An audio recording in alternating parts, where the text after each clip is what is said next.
Jalqaba irratti dubartiin kun waan uffata ofirraa qabdu hundasaa ofitti baaftee gara galaanaatti seentee muka guddaa wayii argattee jechuudha ittiin daakuudhaan gara tuujii bishaanii keessa gadi lixxee jechuudha.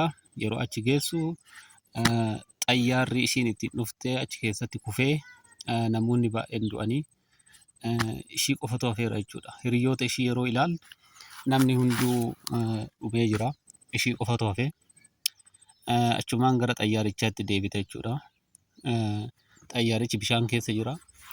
Wantoota nyaatamuu fi dhugamuu barbaachuudhaaf jecha jechuudha kan isiin achi deebite.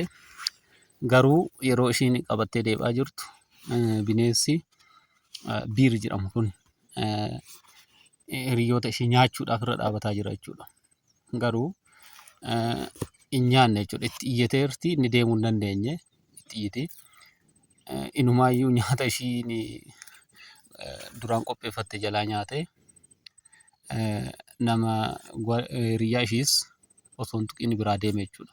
Ishiinis bishaan keessa ol baatee haa ta'u malee wantoonni ishiin namoota xayyaara keessaa argatte laapitooppii, bilbiloota, maallaqa, doolaara jechuudha.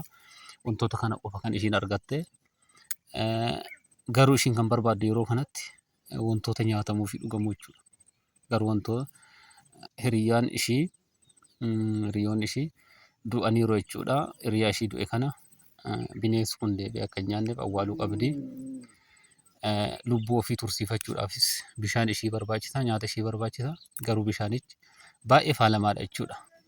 Baakteeriyaa fi wantoota qulqullina hin qabneen kan faalame ta'uu isaa hubatti. Nyaachee osoo hin dhugin jiraachuun baay'ee rakkisaadha jechuudha. Yeroo kana keessa yaadni wayii dhufaa fi doolaroota argatte kanaa fi aayigilaas yookaan ammoo fuullee ijaa kana fayyadamuudhaan soolarii yookaan dhumarratti ifa aduu irraa argatteen ibidda qabsiifatte jechuudha. Ibidda qabsiifatte.